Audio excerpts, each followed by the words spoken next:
Bueno, el día de hoy vamos a hablar sobre los hongos, su importancia y sus características. Los hongos. Se llama comúnmente hongos a los seres vivos pertenecientes al reino fungi. Existen muchas especies diferentes de hongos, entre los que encontramos las levaduras, mohos y setas.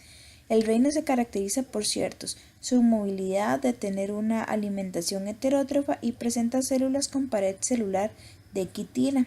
La ciencia que estudia esta área se llama la micología. Dentro de las características de los hongos podemos encontrar que pertenecen al reino fungi, son eucariotas, son organismos que carecen de clorofila, se reproducen mediante esporas y de forma sexual, organismos principalmente heterótrofos, pared celular compuesta por quitina, puede ser multicelulares o unicelulares, su modo de nutrición es por medio de la absorción, generalmente producen esporas para la reproducción. Los hongos están conformados por diferentes partes. Podemos encontrar el sombrero, que es la parte inferior, es carnosa, la seta y puede presentarse de diferente forma y colores. También encontramos el anillo, que es un vestigio de velo que queda sujeto al pie una vez que la seta madura. El himenio es una zona fértil de la seta situada en el inferior del sombrero. La volva es el resto del velo que cae a los pies de la seta después de madurar. Las láminas es el tabique del himenio propio de principales setas cultivables. En sus varas verticales se desarrollan basidios que producen esporas. El micelio es un tejido de aspecto lanoso compuesto por delgados filamentos.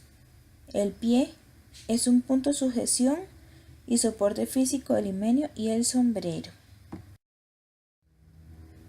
Bueno, aquí tenemos un resumen de las partes del hongo, de su estructura y sus principales funciones.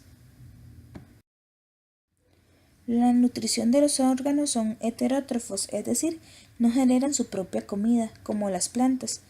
Por eso requieren la asimilación y descomposición de materia orgánica, labor que lleva a cabo las distintas hábitats y sus condiciones. Aquí encontramos los hongos saprófitos. Dice que son órganos que viven sobre la materia orgánica en descomposición. Su importancia es clave para el funcionamiento de los ecosistemas, ya que reciclan la materia orgánica transformándola en inorgánica, de manera que pueden ser reutilizadas por otras plantas. También tenemos los hongos parásitos. Estos viven en expensas u otros individuos, tanto en animales como en plantas. Un ejemplo puede ser la gonoderma. Encontramos también los simbióticos. Son hongos que viven asociados a otros organismos, pero estas no causan ningún problema a su huésped. La reproducción de los hongos. Este puede ser de un modo sexual o asexual, que es un mecanismo utilizado por gran número de especies. No obstante, la reproducción asexual se utiliza para colonizar en hábitats en el cual puede ser adoptadas las características necesarias. En el caso de la reproducción sexual depende de la compatibilidad entre las hifas del mismo individuo o de un individuo cercano de la misma especie o con pool genético necesario para el reconocimiento de estas hifas.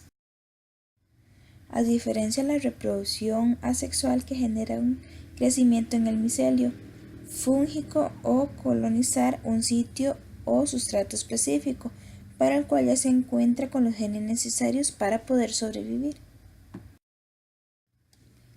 La clasificación taxonómica podemos encontrar los hongos superiores y los hongos inferiores. Dentro de los hongos superiores encontramos los ascomicetes y los basidiomicetes.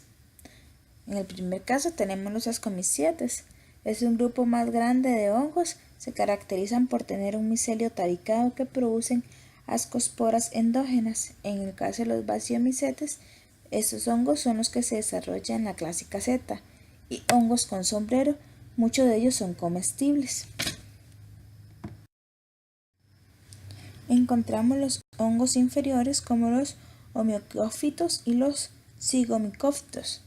Los homicófitos dice que hace referencia a hongos huevos, ya que su estructura es grande y esférica que contiene los gametos femeninos. En el grupo engloba especies como los saprófitos, como parásitas y muy vinculado al medio acuoso. En el caso de los zigomicófitos, es principalmente terrestre, usualmente crece sobre la materia en descomposición. Las levaduras efectivamente son hongos unicelulares. Su tiempo de reproducción varía entre especie de 2 a 3 horas en condiciones de crecimiento más favorables. Se conocen alrededor de 500 especies de levadura y fueron identificadas por primera ocasión por su capacidad de fermentación. Es importante recordar que las levaduras han beneficiado al ser humano, desde la creación de vinos, cervezas, pan, la industria, bebidas, farmacéuticos, alimentos, entre otros. Bueno chicos, eso sería todo por hoy. Aquí les dejo la bibliografía para que puedan adquirir más información y muchas gracias. Bueno chicos, eso sería todo por hoy. Les dejo la bibliografía de donde se extrajo la información.